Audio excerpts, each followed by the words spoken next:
Good night and welcome to another edition of The Real Talk. The Real Talk is, of course, a regular Monday night feature with Glenroy Soso Cuffy, who is our Public Relations Officer, and myself, Dr. Thomson Fontaine, political leader of the United Workers' Party. We are on every Monday and we always attempt to bring you the very best in information. Of course, we discuss issues of national importance, political issues, and tonight is no exception. Tonight, we are delighted to have all of you with us. We thank you for being there with us. We thank you so much for joining with us on this exciting edition of Real Talk, where we discuss issues of national importance. We continue to explore the political landscape here in Dominica. And of course, we just share with you as always. And I'm going to be starting tonight's program. We expect to be joined a little later by Glenroy Soso Coffee, who is engaged at this time, but who will be joining us a bit late tonight. So let me say welcome to all of you. Thank you so much for being a part of Lifeline. I know we have regular listeners, persons who listen to us on a very regular basis, and we are very happy to welcome you tonight. And if you're joining for the very first time, it's also a pleasure to have you with us on this edition of The Real Talk.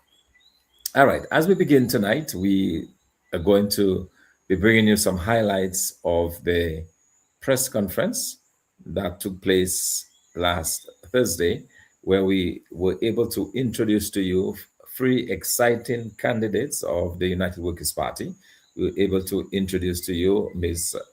Juliet Shillingford, who will be the candidate in the Roseau Central constituency. We'll be hearing from her in a little bit. We're also happy to introduce to you Honorable Delbert Paris, who will be the United Workers' Party candidate in the Marigot constituency. And we were also able to introduce to you Mr. Danny Lugay, who is the parliamentary, who will be, I said who will be, he's not yet.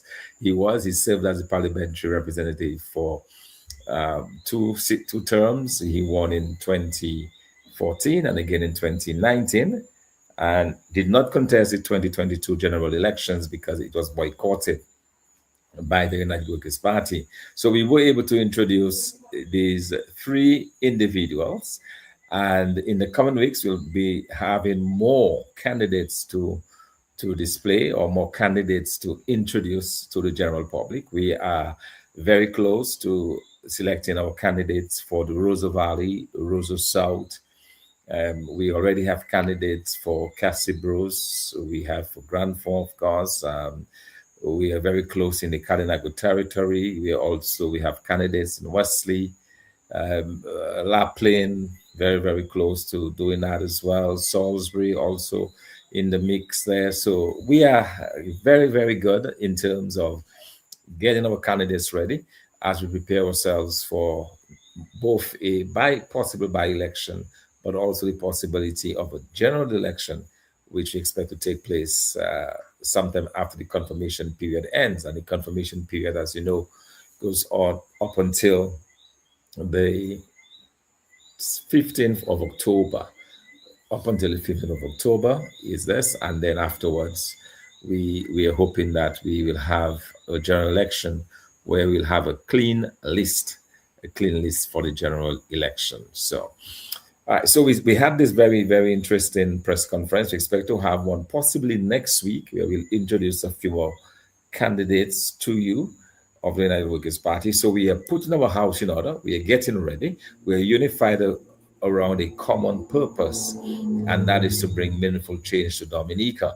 And I want to thank those of you who have been long suffering, but also very patient and expecting, the United Workers' Party to work well and to work in your best interests as we await the various decisions by government. So we are very, very delighted tonight to know that our candidates are coming together, that we're having discussions on all of the constituencies around Dominica, And at the end of the day, we'll be able to present persons of integrity, persons, solid individuals, as I keep saying, a mix of youth, of experience and competence, a very powerful, powerful mix of candidates as that reflects the Dominican society today. And we're very happy for that, extremely happy that persons continue to put their hands up to be part of the United Workers' Party. They continue to say, hey, I want to be a part of this. I want to be engaged. I want to be a candidate for you in this constituency or the other. So that is moving along very nicely. We are very happy to announce,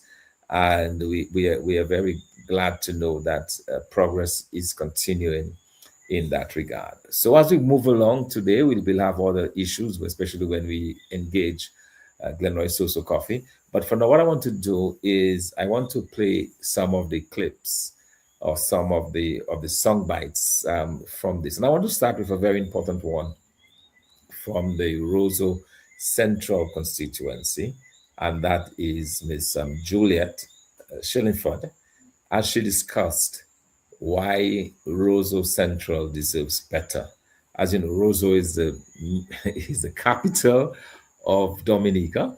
We've been told many times over the 25 years of the Labour Party that Roseau will do a little bit makeover in Roseau, state of the art, all of those terms that have been used. By the end of the day, Roseau remains undeveloped. Roseau remains a place that is quite clearly in need of a facelift, broken sidewalks, overflowing gutters, just very dirty in some places, abandoned buildings, you name it, a multitude of problems that we've seen in the Roseau Central constituency. And some of those problems have been tackled head on by Julia. So let's listen to her and then we'll continue. So let us take this on with her. Why are we still plagued with traffic and parking challenges? Why do we continue to see more people living on our streets, struggling with mental illness without meaningful solutions? The list is long, but I will spare you because you are already familiar with the list. You face it every day. The truth is simple.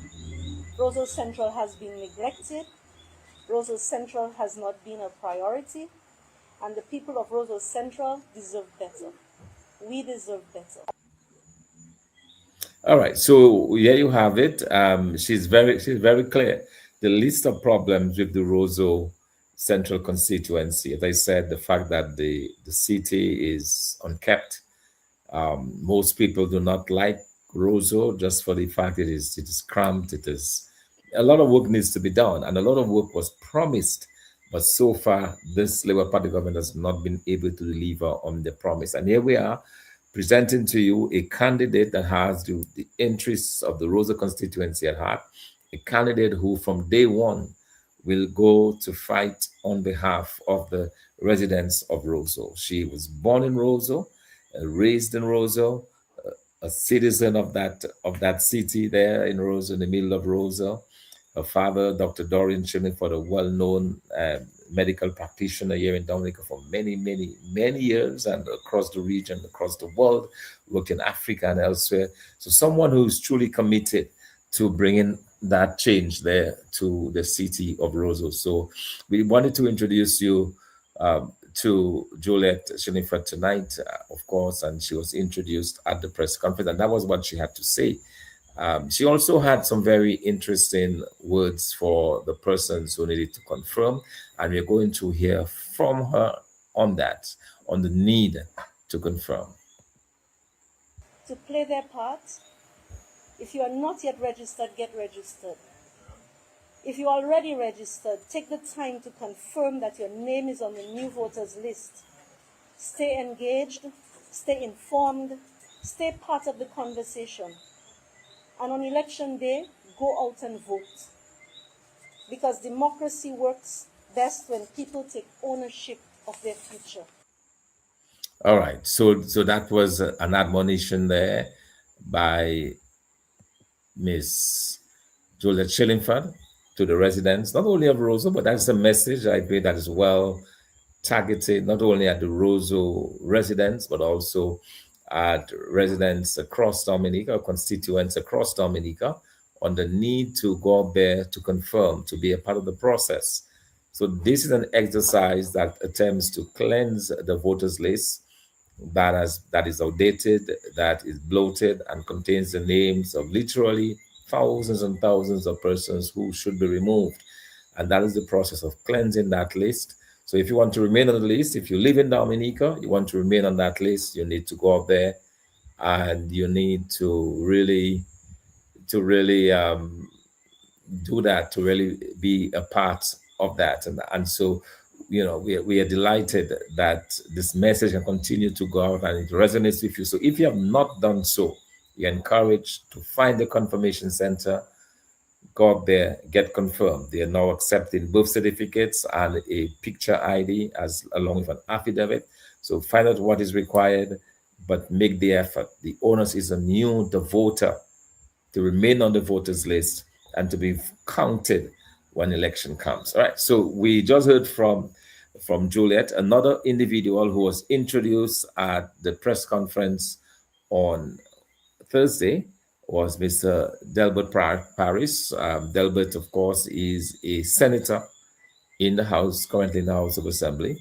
He was nominated by the independent MPE for the Marigat constituency, and today he's a member of parliament, but he has now been officially declared as the candidate for the Marigat constituency. So let us hear a little from Delbert as he reflects on that position. We've gone through. I found myself reflecting and remembering a young boy from a close-knit community, raised in a small church that taught him the values of hard work, honesty, integrity, and service to your fellow man. This is why standing here today, it is surreal, because I never thought that these values learned in a community a few miles away from here, the same values that I tried to instill and use and to stand on, will be the same values and enduring principles and lessons that would land me here, where the people of a formidable constituency would entrust me, would believe in me, the same community that challenged me and nurtured me and grew me up, would say. All right, so this was Delbert Paris, who is our new candidate, and that was some of his reflections there, reflecting on his youth growing up within the church and the values that were instilled in him at a very young age, and now determined to make a difference with the United Workers' Party in the Marigot constituency. So we're very happy to have Delbert with us, and also just to continue to share some of the other things that are going on. So this is part of what we spoke to about the candidates that we have. I'm going to play this. Okay. Point you, but the information is completely false. I just stood there and told you and told all of Dominica that in the next couple of weeks we'll continue to enroll our candidates. People are putting up their hands in constituency after constituency. Persons who you never imagine wanting to get involved in politics. You saw a result of this, surely. Never thought she would be up. She says she's not a politician, but she put up her hand in the Rosa Central. We had candidates in Marigot, we had candidates in the Rosa North, candidates all across putting up their hands. And that is a very positive sign for us. It shows that people are supporting us. And I can tell you, you are going to get some serious candidates in the next show. You're going to see and you're going to say, wow, I can guarantee that. So we are not struggling for candidates, contrary to what you've heard. We have people who are literally, fighting, I would put the words, to get to be the candidate in all of these constituencies. And we're very happy for that. It shows it shows the signs of a very healthy party, the party that is such, and that's, by the way, one of the ways you can test the health of a party and whether or not it is poised to win the next election, by the number of persons who are putting their hands up to serve the. So here you have it. We continue to stress how critically important it is that the people of Dominica understand that the United Workers Party, we're not struggling for candidates. To the contrary, persons are putting their hands up, looking to working with us, looking to being a part of Team Dominica as we engage in this very solemn and critical task of restoring Dominica.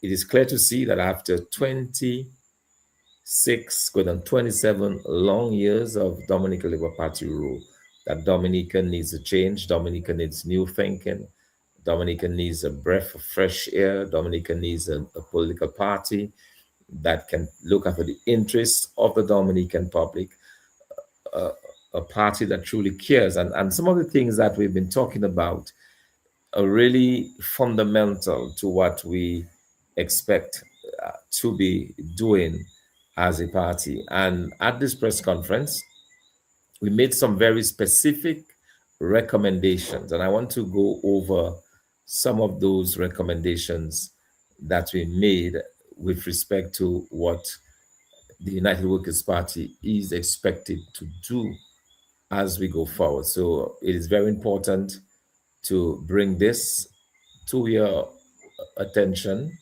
We have some very specific recommendations that we've made, in particular to tackling the high cost of living. And here is what we offer to the Dominican public.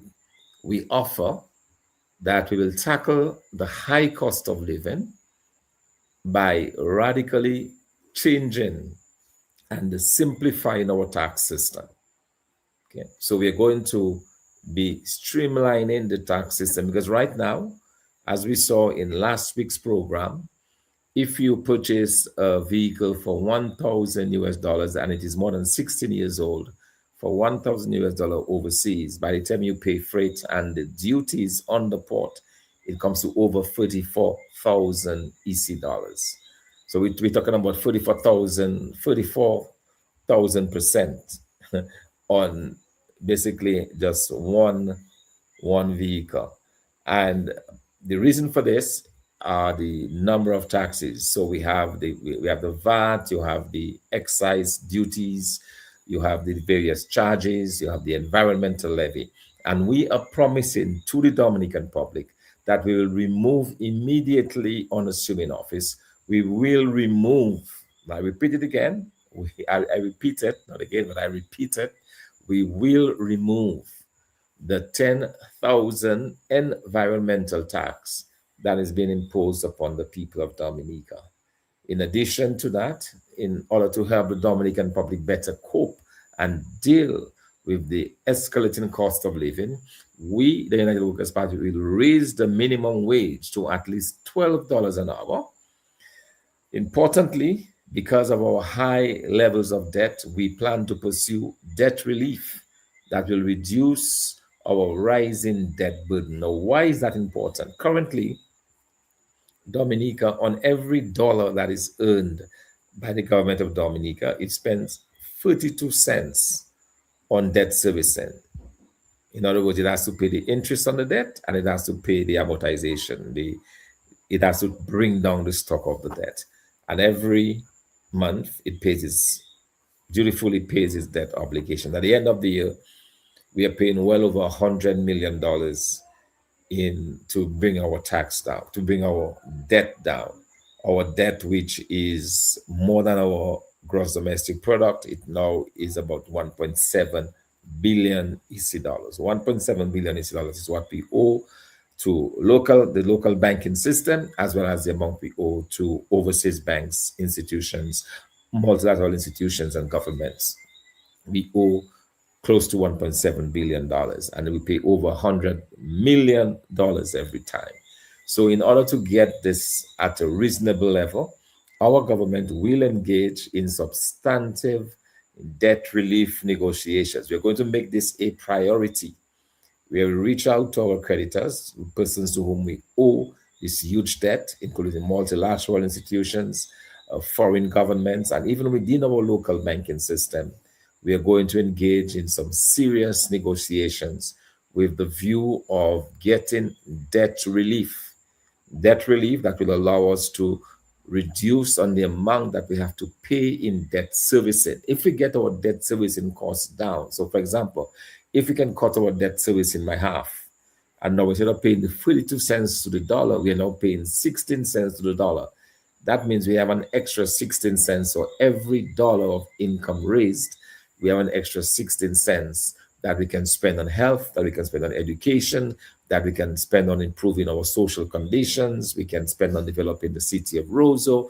We'll have money to do other things rather than spend that money on debt relief. So we are making debt relief a central part of our campaign promise to the Dominican public, that we'll put ourselves in a position to save money on debt relief. And we have ways of doing that. For those of you who have been following me closely over the past few months, you may have heard me talk about a debt relief program that I was called upon to help think or work on or work out with the United Nations. And my proposal was very simple to them. Why not do a climate exchange swap, what we call a debt to climate change swap? And what this means is countries like Dominica that are extremely susceptible. In other words, we are at the mercy of natural disasters. We get them relatively frequently. Even now, we're in the hurricane season, preparing for another period of bad weather, where if there's a hurricane, it will destroy crops, it will destroy homes, it will destroy the coastline, it will destroy roads, it will the mountains will be troubled, trees may fall, all of those happen.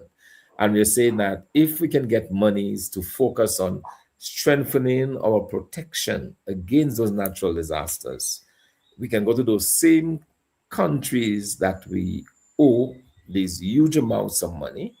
We can go to them, get some debt relief, and this money that we get on debt relief can go in towards climate change solutions.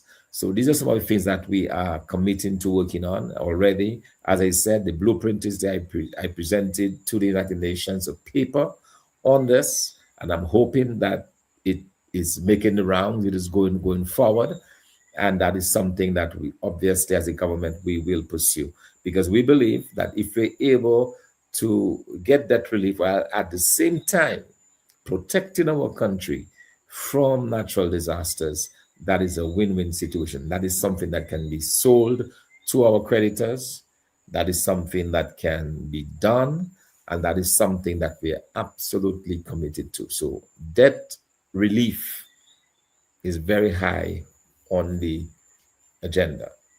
In addition to that, we are giving the Dominican public the assurance that we will ensure that our local truckers, our carpenters, our skilled persons and skilled workers, they will get to be the first choice for government projects. All right. In other words, when there is a government sponsored project, any capital project, whether it's a building of a school, building of a home, road construction, whether it is doing the kind of works I talked about to help the country resist future disasters, any type of project that involves the use of government resources, our people will get priority on those projects. I repeat it, whether it's dredging of the river. We saw a situation where persons were brought in to dredge our rivers. Why could we not have used our local contractors? Why do we have to give these tens of millions of dollars to St. Lucia when it could have been used there? And we have a situation even now in Dominica where major projects are going on. We have projects, for example, we're talking about a by-election in the Roseau North constituency. We are talking about a by-election. We are talking about the number of projects that are there right in Roseau North, building of the Goodwill Secondary School. Huge project, yet not one person from the Roseau North constituency is employed in making a dollar on that project. How can that be? How can you have projects in the middle of constituencies and the locals are not getting opportunities, and these men are simply standing or sitting by the wayside all day long with absolutely nothing to do, making no meaningful contribution to Dominica, not through no fault of theirs, but through a misdirected policy of this government. And so we'll ensure that our local truckers, our carpenters, our skilled persons, equipment operators, backhoe operators, dumper drivers, you name it, they will have first bite, as we say. They will be given priority on all Dominica projects. So that is what we are bringing. That is our solemn promise to the people of Dominica. And we'll continue to provide opportunities for our young people. Too many of our young people are unemployed. Too many of our young people are not engaged in developing Dominica. And so we will ensure that this is done and that we're able to bring this kind of contribution to Dominica. So these are some of the things that we wanted to promise to you, the Dominican public, to remind you of a party that is serious about developing this country, a party that is serious about bringing change to this country, a party that is committed above all to ensuring a quality of life for the Dominican public that is surpassed nowhere else in this region. And that is our commitment to you. We believe we can do it because the country has the resources, the country has the people, it has the wealth necessary that if it is done well, that every single Dominican will benefit. And it is with this in mind that we were able to tackle another very serious issue, and that is the issue of the National Employment Program. I recall before 2014, there was no National Employment Program. It was when we were campaigning for the general election in 2014, the United Workers' Party promised the people of Dominica that we were going to provide them with 5,000 jobs within 3 years. That was the slogan, 5,000 jobs, 3 years. The same ideas that we now are pushing forward are the same ideas we had then in 2014.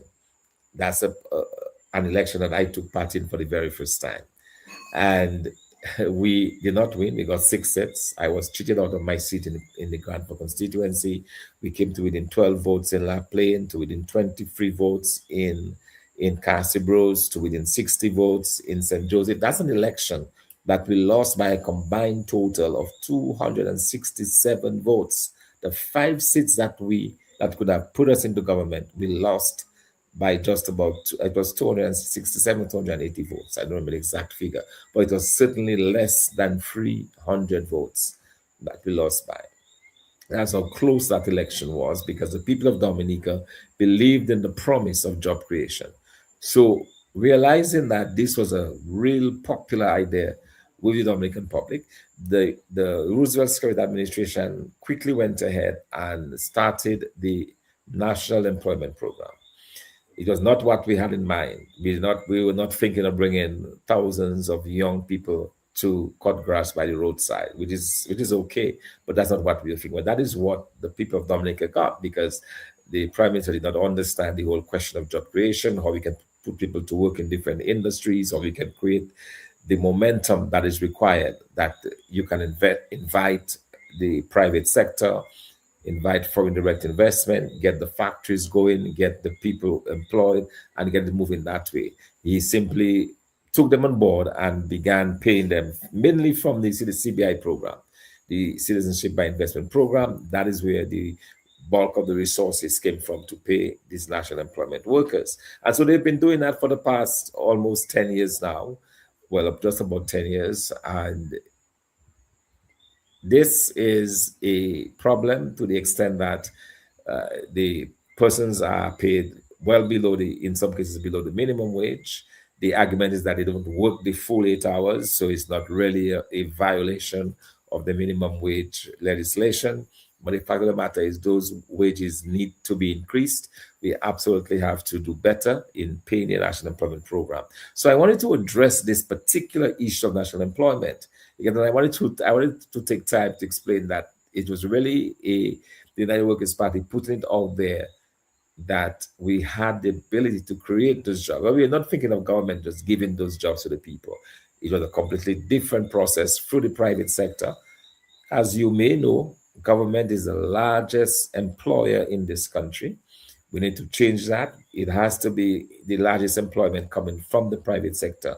So we'll enable our private sector. We'll encourage foreign direct investment into Dominica, persons who will come in, have the capital, have the money, have the resources to put the factories in place. The incentives will be provided to them that they can then employ our people and we can build those countless thousands of jobs that we're talking about. But we wanted to address this issue of the National Employment Program and to say that what we had in mind was different, but we'll continue to work with them. And because of that, there were a lot of false mentions, if you like, false narratives, persons needlessly arguing and accusing the United Workers' Party that when we come into office, we will take away people's livelihoods. Some of them will take away the National Employment Program jobs. But let me make it abundantly clear, as clear as I did at the press conference on Thursday, that the United Workers' Party government will not take away the livelihoods of the hundreds of national employment workers across Dominica. And I want to make it abundantly clear that the United Workers' Party government will not take away the livelihoods of the hundreds of national employment or NEP program workers across Dominica. So we need to thank the NEP workers for the efforts to keep our country clean. What they're doing is valuable work, keeping the country clean. In some cases, you have several NEP workers who are serving in the social area where they are able to provide comfort. They're able to provide services to especially our elderly citizens who otherwise could have been neglected or not taken care of. That's an excellent program to take care of the elderly people of this country and otherwise do work that is contributing in some meaningful way to Dominica. But we are saying that we are going to fix the National Employment Program. And the way we plan to do that is to ensure that we transform the NEP into a skills training program. What we mean by that, the young people who want to learn a skill will be given the opportunity so that instead of being on the roadside all day in the hot sun, they could be learning the skill. So we're going to have to reorganize the training facilities that will allow us to train them in real time. We'll get that training, get the certification, and even while they're being trained, they'll be getting paid, if you like. So we'll be paying them for that period during which that they trained, and hopefully when the training is over, they can then be absorbed within the private sector or somewhere within the program itself. But that is something that we are working to develop a concrete program for the people of Dominica, where again the national employment workers will not be harmed, they will not be terminated, they will not be turned away, but those who are willing to work, those who are willing to be trained will be given the training that is required. So we are going to empower our young people. We are going to provide them with the skills that they require to contribute in a meaningful fashion to our development. This is something that we're promising to you, the National Employment Program. So when you hear it being said that the United Workers' Party government will do away with the National Employment Program, this is simply a tactic that is being used by the Labour Party government to provide fear, a tactic that is meant to confuse our people, a tactic that is meant to keep the vote of the National Employment Program with the Labour Party. But at the end of the day, the better choice is the United Workers' Party because we are offering you an opportunity to get trained, an opportunity to get better wages, importantly, to improve the opportunities that you have, and to ensure that you're able to build a comfortable life for yourself. I must admit, and you would know better than I do, that the salaries that you're being paid now within the National Employment Program is simply not enough. It does not allow you to earn wealth. It does not allow you to gain wealth. It is not consistent with our 10 pillars. Within our 10 pillars is the promise of shared prosperity for all Dominicans. And this is something that we continue to pursue. This is something that we believe that every single Dominican should be able to share in, including the National Employment Program people. And that is why I'm saying to you that we have to do this, that we can do this. We are planning, we are strategizing, we are pulling together that team that will be able to execute on those plans. It's an exciting time for Dominica. It's an exciting time to be alive in this country, quite frankly, because we are seeing the light at the end of the tunnel.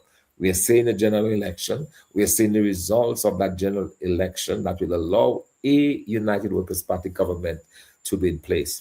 And so we are very excited about this, about the prospects going forward, and about the ability to absolutely make that change. So that is something that we are committed to. And I just wanted to send that reassurance to the national employment workers that we are not going anywhere, that we are going to be ensuring, we are going to be ensuring that we give you this very, very important option within the National Employment Program. So that will be revamped.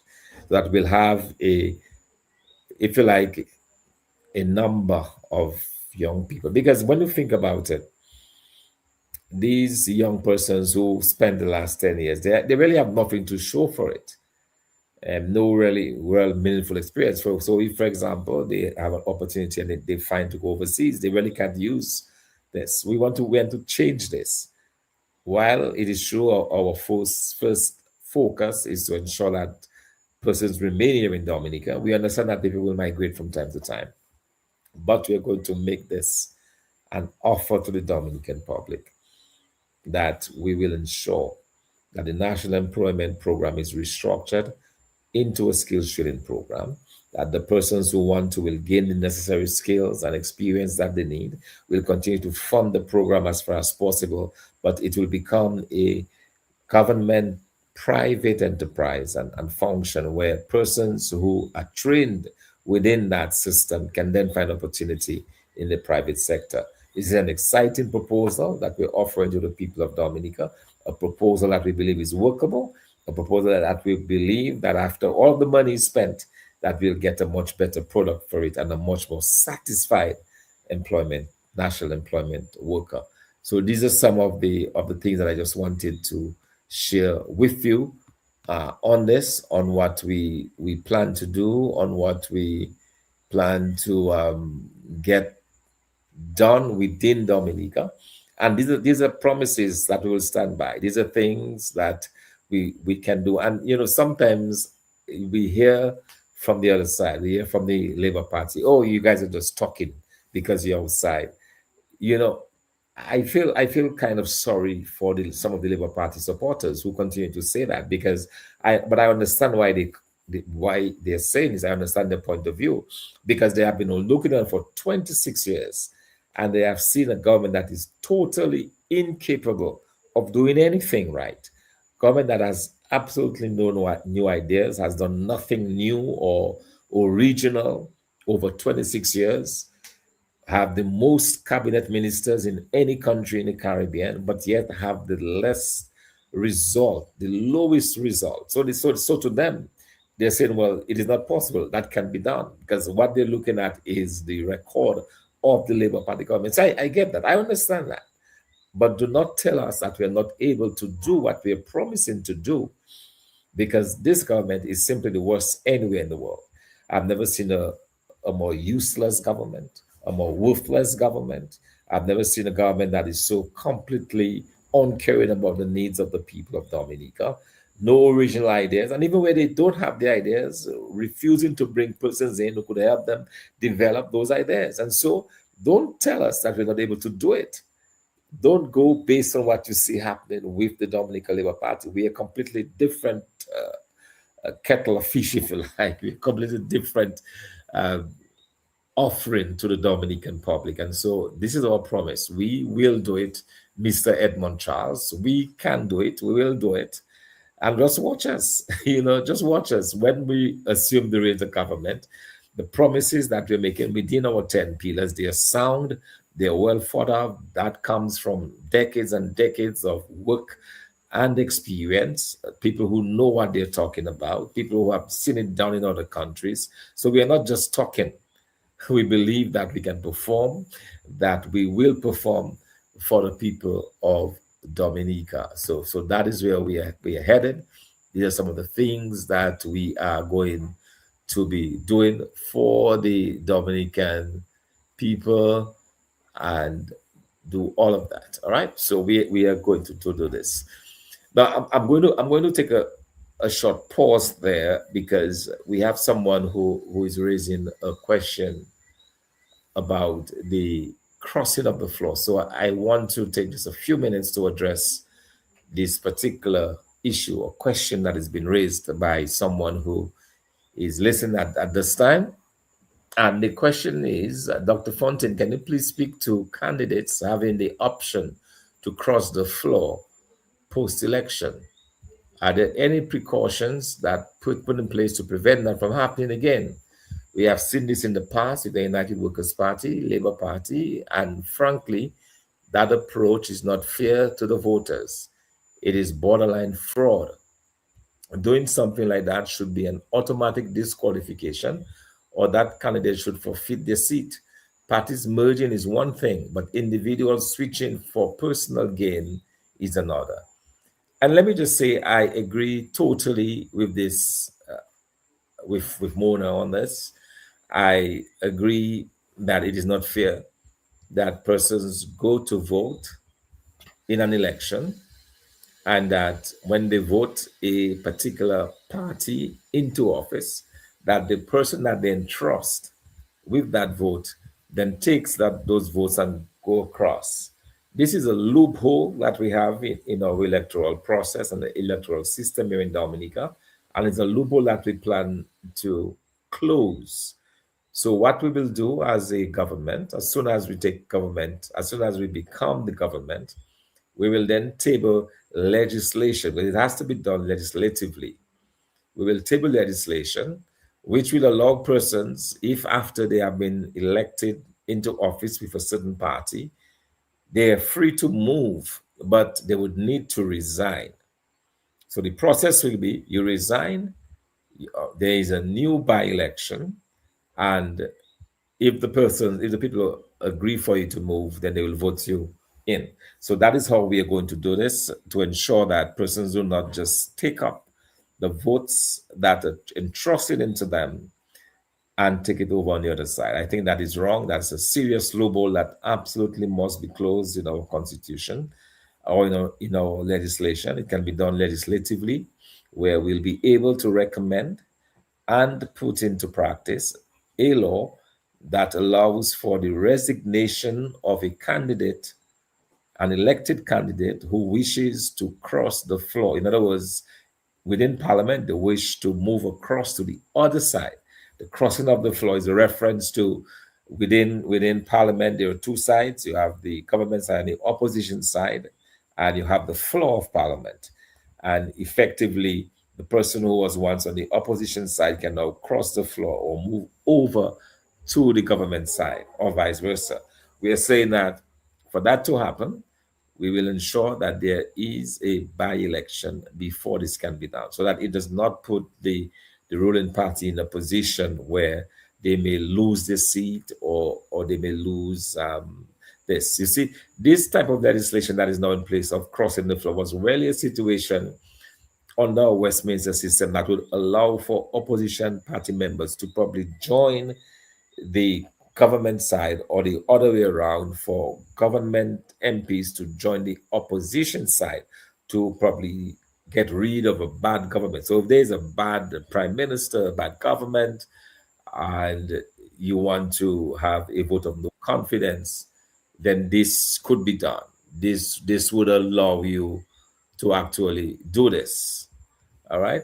But what we have is a situation where individuals just taking the votes of the people and the confidence of the people and crossing over to the other side. And this will absolutely put a stop off. So we are happy to welcome the man with us, we are very happy to have you with us. Good. Yes. I Yes. hear me. Good Good night. night. Good Good night to our evening. PRO. It is good. I know you're joining us late, but that is good. We have been talking so, and I will say good night to you. We're just going over some of the major points of the press conference. We talked about the introduction of our candidates, about two of our three exciting candidates. Already, Danny is on the ground doing the hard work in the Rosa North constituency. We talked about Delbert Paris, Juliet Chillingford for the Rosa Central constituency, and we were able to show some of the clips from the press conference where they were speaking and engaging the public. And more recently, we were talking about the National Employment Program or plan for that. And we just answered a very important question from a listener about whether we plan to do anything about persons crossing the floor. And my response was quite simple. The United Workers' Party government will introduce legislation that allows for the resignation of a member who wishes to cross.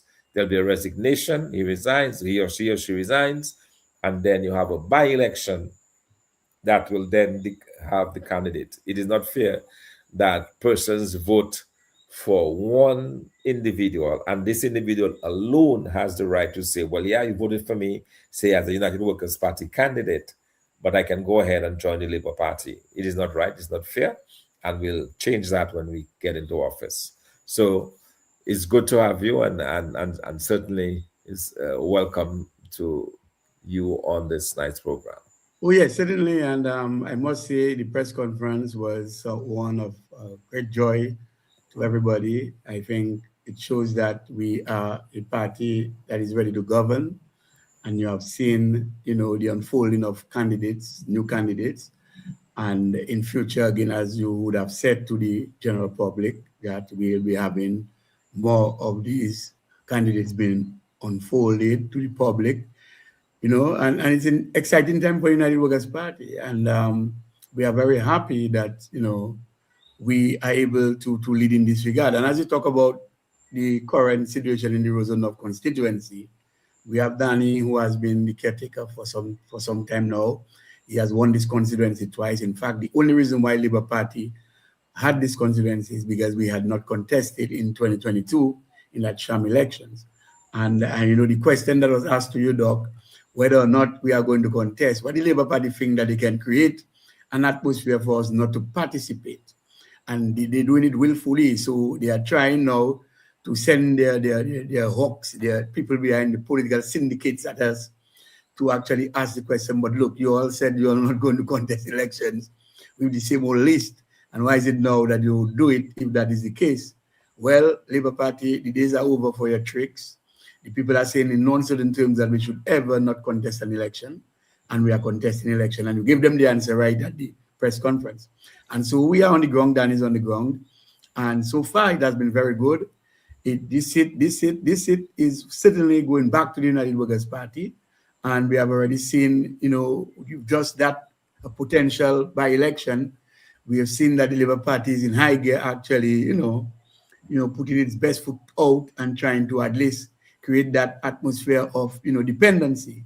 We are saying, in spite of people getting what they're getting, we will go further to say that in addition to what people will be receiving from the government, we'll be providing the necessary atmosphere for people to have good jobs so they can actually fulfill their daily needs and the needs of their family. So in non-certain terms that we are going to leave people without jobs, we are, the top on our agenda is to have people get jobs, be employed, and to be working and gainfully employed and to do what they wish to do. But Doc, more importantly, you are correct with this about, people who are bent on, taking people votes and go across. We've seen that in the past. And I believe the people would say straight off that we voted for you. And if at all that you want to get across to another party, then it is just ethical that you resign and let there be another election so that people can choose the people or the party that they wish to govern them. And so I think it's a good move going forward. And I think this is definitely commendable. And I'm sure that the response by the public would favor exactly what you are talking about. Yes, in this Soso, I also wanted to respond to another very important note that was sent from June. and it has to do with our proposal to remove the 10,000 environmental tax. And she's saying, but why remove the environmental tax when you're just trying to prevent vehicles with bad emissions coming to the country? I would say that is absolutely not the case. The way you deal with this, as it is on the United States, there were 25 and 30-year-old vehicles driving on the streets of the United States. The fact of the matter is the technology is so good these days in the vehicles that they're very low emissions. But the way you tackle this, if you're going to allow older vehicles into the country, you have them undergo an emissions testing process every year, as is done in the US. You bring in your car for emissions testings. There is a test that is conducted that can then determine whether or not this particular vehicle is emitting a certain level of toxicity into the environment. And if that's the case, there are ways to remedy it. So there is a way to deal with that issue. A 25-year-old vehicle is not meaning it is automatically spewing stuff in the environment. That's not the case. That's a false narrative. And in addition to that, we talk about allowing persons to buy newer cars. A new vehicle is going to cost well over $100,000. How many Dominicans have that kind of resource to buy new vehicles? You're talking about persons who are making salaries of $1,500 a year, a month, sorry, $1,500 a month. How are they going to pay a car note that will be anywhere from $3,000 to $4,000? It is ridiculous to believe that somehow persons are going to switch to newer vehicles and they will not need these older vehicles.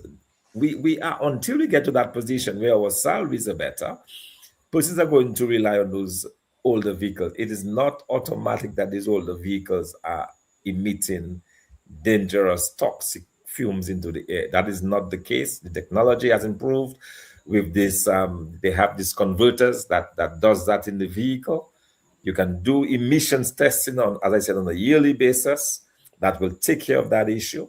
And so we protect the environment while still allowing persons of really very moderate means to be able to get a vehicle, which in some cases becomes a necessity. So yes, there will be incentives for newer vehicles, but we believe that this $10,000 fee is not serving the interests of the people, and we're committed to removing it.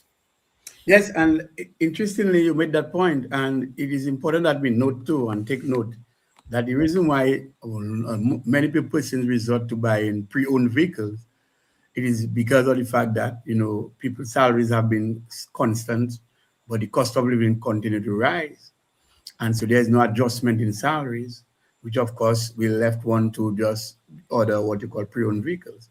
And if at all, this is where the numbers are with respect to persons ordering vehicles in the pre-owned department or class, then it is also good for government to give the necessary incentive, and so not actually impose more or additional taxes on people, because people are already overburdened with high cost of living, and so it is just a bit too punitive right now for government to impose that kind of $10,000 levy, a sort of environmental levy on a vehicle, a pre-owned vehicle. So I am happy that the United Workers' Party is able to identify the needs of people and to work in the interests of people, and to note that this will automatically be removed once we assume office. And this is a promise made, and it will happen, because we have to be caring for people. As we say, people come first. And this is where our heads are, to ensure that people are their plight is lessened with respect to encountering lower taxes and to having things that they can afford. And so in this respect, we are saying really it is too punitive on the people of Dominica, notwithstanding that these vehicles are pre-owned and they are second-hand in a sense. They have some life still, and the people don't have the money. If they could have afforded new vehicles, they would have done so. And by the way, as we say so, you can see who can afford those new vehicles, Doc. The government. They have taken a 52% increase. Yeah, they're the ones. They're the ones. They get a $1,000 every month for health, and obviously they are covered. And so if you see them, or when you see them with new vehicles, and so they don't care about the ordinary man, and so they will sit around a table, and the only thing that comes to mind is that let us see how we can extract more from the ordinary citizen. but the ordinary citizen is already overburdened and cannot afford more of that. So I'm happy that this initiative of removing this levy is priority for us so that people can continue their normal lives to have the option that suit their income, by the way. And so it's very important. But we're getting a text there right now. Someone is saying is that a reintroduction of the junior secondary program is paramount to the development of much needed technical skills amongst youth. There are too many technically inclined students who prematurely drop out of high school because the education system we have now is focused mainly on academics. And Doc, I know you have been talking about the whole idea of inclusion of the TVET, technical and vocational aspect of our education. I'm sure you agree with this. Oh, absolutely. So in fact, I mean, that's part of where we see we talk about the training, the skills training for the National Employment Program workers. That is part of what it is. It's reintroducing a technical skills training that will allow that to happen. And this is something, can you imagine the government of Dominica did away, the Labour Party did away with that program? Unbelievable. A program that trained some of our best mechanics who are working now in Dominica, some of our best plumbers, our best electricians, and so on. They did away with that. I cannot believe when you have a growing economy, you need these skill sets, you need these kinds of individuals. And so it is true the economy has been stagnant for many years, but under the United Workers' Party, we're going to revamp the economy and we're going to have a need for all of these skills. And absolutely, doing it through a junior secondary program is probably one of the ways to get incorporated into the school system.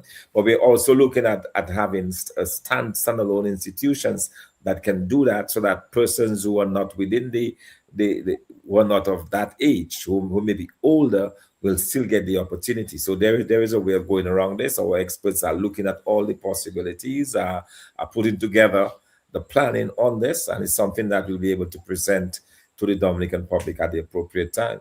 Yes, and one of the other good incentive is that we can actually create this kind of partnership between the public sector, private sector, and so we have that private public sector partnership. And what that simply means for us is that when this technical vocational aspect is introduced or reintroduced in a positive way, then you can even have companies, you can have firms actually scouting the actual schools and to look for students who are performing so that they can actually adopt one of the techs or the skilled persons to ensure that he or she's been finished with financial support to continue his or her education, and subsequently that company will recruit that person in their department or in their firm, so that you have what they call continuous education, continuous learning.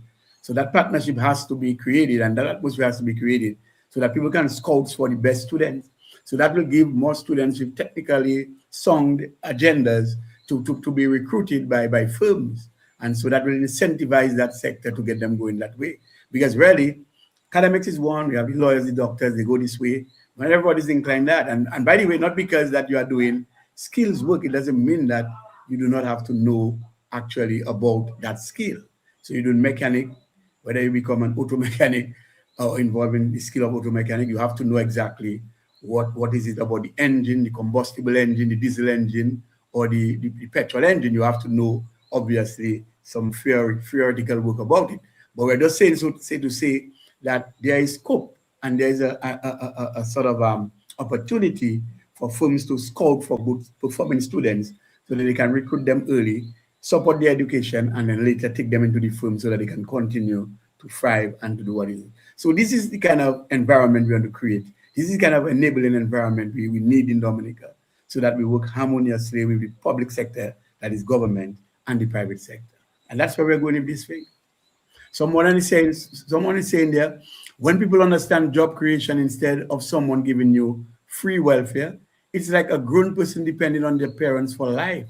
As humans, will never be respected. Doc, that is that fine point again.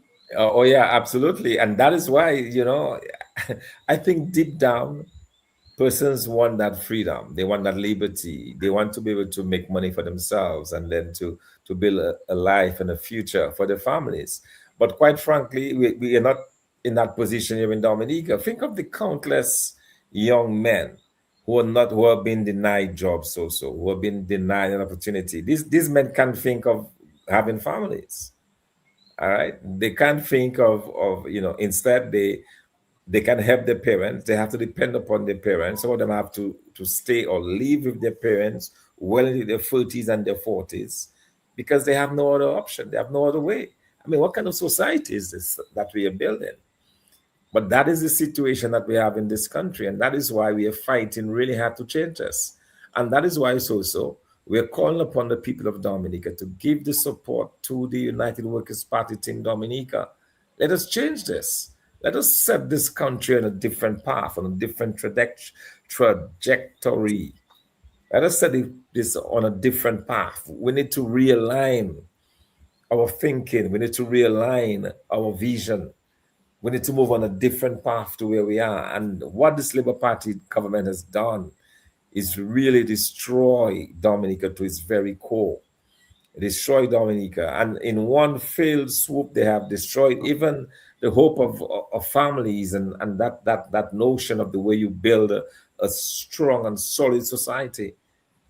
Because no right thinking young lady wants to be someone who cannot provide for their needs and vice versa.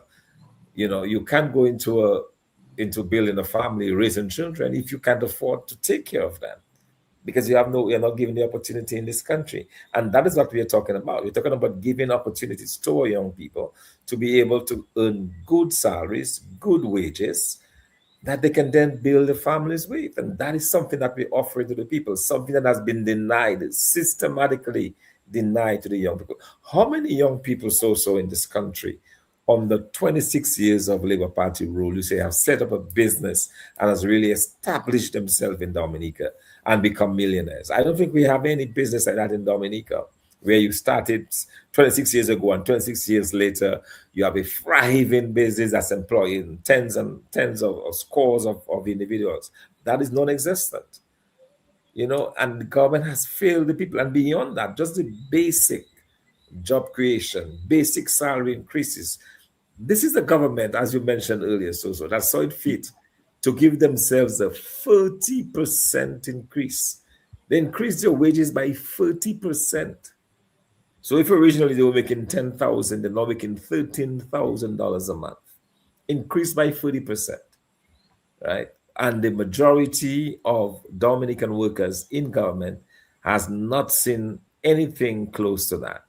Most of them are living below the poverty line wage, even working with government at these very low wages. And that is the reality of this government. And we absolutely need to change that. The way we change that is by voting this government out and putting in place a competent, knowledgeable, and credible government. And that is what we offer. That is what the United Workers' Party Team Dominica offers to the people of Dominica. And that is why I'm so excited about this, the caliber and the quality of candidates that have been attracted to the party as we present ourselves to the public. Yes, certainly, and it's amazing. And as time goes by, we will be doing just that, unfolding the best that we have, so that we can bring at least some hope to people. One person is saying that, do you have ideas for tackling plastic and metals and recycling, including a composting system? It's an eyesore to see so many old cars sitting by the wayside. Some countries have financial incentives for recycling plastic and glass bottles. And Doc, just before you respond to this, I know for sure in the banana days when we were using polythene plastics, they were non-biodegradable. And then what we were doing, we were picking them up from the farms because they were very obstructive with respect to the plant's growth. Sometimes you have plastic in the earth not being degraded, but obstructing the growth of plants. Sometimes you've seen plants with stunted growth. And when you go below and you dig around the root zone, you see plastic tie up, which means that it will obstruct the growth of the plant and, sort of prohibit, that plant to sort of, not give you a kind of big bond. So yes, disposal of plastics is very important. But more importantly, though, I think it is important that we start trying to import biodegradable materials so that we have material or items that can be rotted, And it's interesting that the person talk about old cars. And many cars now, right away now, we know we have a lot of cars coming into Dominica. What we do not have is, the proper disposal of it. And if we talk about disposal, we're talking about cannibalizing cars. bringing them down to first stage compression where we can actually export the metal later. So these are the things that we want to do, and that could be a private sector driven project. And that we could, you see, that is where we need to go to incentivize the So private that's sector. very strong, so if solutions, and listening to you there, I'm just shaking my head vigorous because that's exactly what we offer. In Yeah, fact, just today I was talking to someone about this very same issue. That's something I just absolutely hate to see. You arrive in a very nice village in Dominica, and all of a sudden you have all of those vehicles on the roadside that are rotting, that are just a complete eyesore. And I'm thinking, but this government, they don't go around the country, they don't realize how upsetting that is to the idea of a nature island, that is a problem that we need to deal with. I mean, it's almost as if this government, they don't understand what problems are and they don't seem to offer solutions when they understand those problems. that's right. That is something that has to be dealt with. And we will put in place a program, as you said, that will be, of course, encourage investment in that area so that those vehicles cannot be continue to be the eyesore that they are. Some of them are burnt out and they're there. I know a particular village. Every time I go in there, I just shake my head because you barely can drive through. They have all of these old vehicles there that certainly have gone past their useful life, will not be used again, and yet they're occupying space, making been a huge eyesore, and it has not been dealt with as a comprehensive plan to restore Dominica to its nature isle status. That's a problem that has to be dealt with. Garbage collection, timely garbage collection, recycling of plastics and other stuff, ensuring that you import the biodegradable objects into Dominica, moving away from plastics back to paper bags and so on, and cutting down on the excessive use of plastics. This cutting down or putting penalties for persons who willfully um, how we call that, deface, not deface, I want to say, but who willfully spread garbage all over the place. So you see guys driving and they just toss out the window. They just toss off, garbage. I see people throw garbage off the roadside. This garbage eventually ends up back into our rivers, all right, because they throw the garbage over the precipice, but this precipice invariably leads to a river. So that comes back over time with the rain and the down, it goes down into the river. All of that has to be stopped. Penalties has to be in place for persons who violate. And at the same time, there must be a comprehensive program to cut down on that defacing of our country. Let us maintain Dominica as a nature island so that people will be looking forward to come to a country to breathe and just enjoy the beauty of nature. But until we take care of that, until we deal with this as a problem, we'll continue. And I will just say finally, so the fact that this government has been so slow to deal with the garbage issue. Even today, we still encountering some. It's not as bad as it was 3 months ago, but the garbage issue is not solved in this country. It is not. And so this government, they failed to deal with the problems that confront the people. And it is clear when guys are busy making money, busy earning well for themselves, what do they care about the Dominican public? They only care about coming back during election time to buy your vote. And that's exactly what they're doing. So by the way, as we close, they're trying to buy the vote in Roseau now, but it's not going to happen. The No. Roseau persons are resilient. They understand exactly what is happening, and they're not going to be fooled by a few dollars on the eve of an election. They're way past that, way, way, way past that, and we're very thankful for that. Yes, and as we have already run out of time, but it's so much of an interesting program. And I cannot understand how a government can have behind its shirt promoting Labour Party and talking about stability. Where is the stability when every day we are facing electricity outages? Where is the stability in that? Where is the stability when you're unable to pick up rubbish? Something everybody's concerned about, and the risk of diseases, particularly spirosis. Where is the stability when you have water, a country with an abundance of water? When you get up every morning, sometimes or every other day, I mean, notwithstanding repairs are being done, but you don't have water and we don't get notice for that, you know? So where's the stability? Where's the stability when people cannot get salaries? Salary increase. Where's the stability? You're talking about stability, Where's the stability of our exports? We import more. Where's the stability? Where's the stability of the passport with the CBI program? There's no stability. In fact, it is going down. Talking about 55% of our, making up 55% of our GDP, and it's down and it's going. Where's the stability? Yeah. And so when you're talking about stability, we need to see that we have passed, gone past our, we have to be above the limit. And what I'm saying is that, Doc, that we have added a new energy source to our grid, it is now that we are facing outages. I mean, can you imagine that? Can you imagine that, Doc? Can you imagine that? I mean, that is something else. So there's no stability. And so, as you wind down, somebody saying, establish Dominica's first green manufacturing park. It could include plastic recycling and manufacturing, compost production, glass crushing and reuse, e-waste recovery, construction material recycling, training and innovation center, small business incubator for green entrepreneurs. This aligns with the island's image as the nature island and could attract climate financing, international grants, concessional loans, and private investment. Doc, I mean, you have been talking along these lines, particularly when you talk about even for debt forgiveness. These things can be translated into exactly what this individual is talking about. And so I know that's the area of strength. You have the Mhm. know-how, you are the man for the job. We are very proud to have you.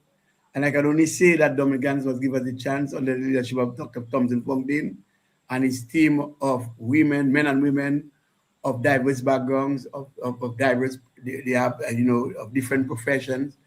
It's our time. After 24 years, there's nothing that this government can offer. And so, Doc, Absolutely not. If you have a closing remark, I would Absolutely just not. like In you to fact, maybe touch on some of yeah, this. I can close on that note. After 26 years, there's nothing more that this government can offer. If you've not been able to offer it within those 26 years, you can do it now. It is clear. That's a government that is clearly tired, a prime minister that has clearly run out of steam, promising to resign. And I wish he had done so a year ago, and he's still not done it. Still there on the backs of the Dominican public, like he's God's gift to Dominica, when in fact he's not. And we absolutely so the Dominican public has to reject this Labour Party. And let us start in the Rosenhof constituency. Let us win this Rosenhof constituency by over 1,000 votes and send a strong message to this Labour Party government that the Dominican public are tired and that they want change in this country. And I can see no better way to send this message, but that to have a resounding victory for Danny Luge in the Rosenhof constituency in the by-election. A Oh, yeah. message that will resonate throughout Dominica. And the way we do that, so is by persons coming out in the numbers and voting for the United Workers' Party Team Dominica candidate, Danny Luque. Let us send that message. A message for change, a message for a cleaner Dominica, message for a Dominica control that has control of its tax system, a message for Dominica that says that we will take care of our people, we will provide the skills training, we will deal with our debt issue, we will deal with our environmental issue, we will fix our power issue in Dominica, we'll reduce the cost of electricity to the Dominican public. Will make Dominica a better place to live, to work, and to enjoy life. That is a simple promise to the Dominican public. One that we have the plan in the 10 pillars to shed prosperity, to bring that change to Dominica. And so I'm extremely excited about what the future holds for Dominica. Extremely excited that as we go throughout the length and breadth of Dominica, persons are embracing Team Dominica. They're embracing our ideas. I cannot tell you the number of Dominicans also who've come up to me and said, listen, I was a Labourite. I am a Labourite. I have voted Labour all of my life, but not again. I cannot tell you the number. If I was keeping count, it would total well close to 100 by now, over 100 persons who keep saying that. Listen, we are not, I am not, me and my family, we are not going to vote Labour again. People have come to that realization, and we're saying, let us start with the Rosenhof constituency to send this message, because you have listened to a plan. We're not about character assassination. We're not about bringing people down. We want to uplift all of Dominica, but we want to present to you our plans in a very sober, rational manner, in a way that you can understand.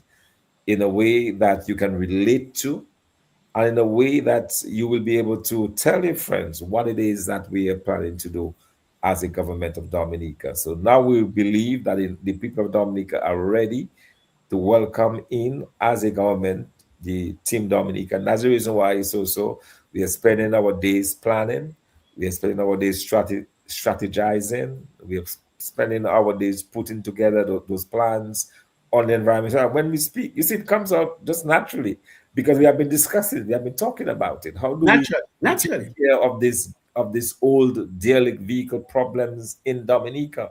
How do we clean up our environment?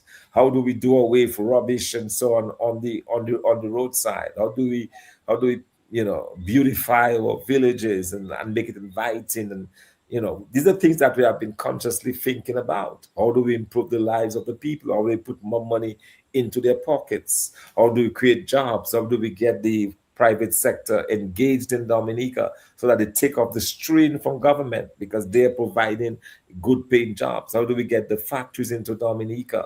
How do we increase our agricultural production so that we can export more, provide monies for our farmers? These are issues that consumes us. These are issues that we are focused on, that we are with laser focus, we are tackling, we are planning, we are putting on paper, we are writing into our manifesto, and we are presenting in programs like this on a weekly basis to the Dominican public. And increasingly so they are listening.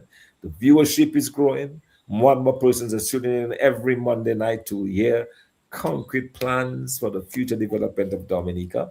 They are liking what they are hearing from the comments that we are seeing, the many, many comments. Obviously, we can't respond to all within 1 hour, but we are taking note of those comments. We are taking note of the criticisms as well. We are open to criticism. We don't have all the answers, and we welcome persons who challenge some of our programs, like the individual who challenged us on the 10,000. But that's what we want, because we can now provide additional information to the public as to how we'll deal with that issue. And so we are very thankful for the comments that we had tonight. We're very thankful for the many persons who take the time to type in their suggestions, type in their comments, make us aware of some of the issues and the topics that we should be addressing. And we're moving ahead. We are Team Dominica, we are proud team. And as I said, in the coming weeks, more candidates coming your way, more candidates, more great, great candidates. And, it's an exciting time for politics in Dominica, but more importantly, an exciting time as we begin once again to build for a future that is better, a future that is more meaningful, and a future that will provide shared prosperity for all our people. Yes, Doc, and thanks. I really, really want to thank you. And I know we're closing up, but people must be reminded, and they always ask us, "How are we going to do this and that?" But they must be reminded, and they must also remember that on the only party that actually introduced the VAT was the Labour Party. The Freedom Party operated without VAT. The United Workers Party operated without VAT. It's under the Labour Party we had VAT, and we're doing better. And more money came into the country under the Labour Party, admittedly, with the CBI program, but less things were done. They cannot give an account of what is happening. So we are accustomed of doing things without, having passed the blame, having the populace suffer. This government, they have all what they have done is to actually extract from the people. They introduce VAT, no introducing the 10,000 on vehicles, because they just looking to see what people are spending, and they just go and they just try to block them up. That So is it. let me just thank you very much for this detailed analysis on the port charges and the other things that you're talking about. And let me just thank you for actually seeking with your team to attract the best candidates to run for the people and persons who are not self-centered at all, persons who are not self-centered, persons who are going to work in the interest of people. And that's what people want to see. We have had enough where this government have been looking for themselves. We want a team of people who know going to look at Dominicans. So let me say thank you to all those who participate. This has been Real Talk with our political leader, Dr. Thomson Fontaine. And by the way, as time goes by, you will see more of the candidates being featured in this program and other programs. And so we want to thank you for your participation. We always believe that this program is just one-sided. It is highly participatory. We allow you to have your say and to take up your ideas. And don't think that your ideas are going unnoticed. We are taking notes. And they will be definitely be dovetailed into the national plan. So once again, I want to say thank you. It has been Real Talk with you. And so we say till next time, we say good night. Have a great night. God bless.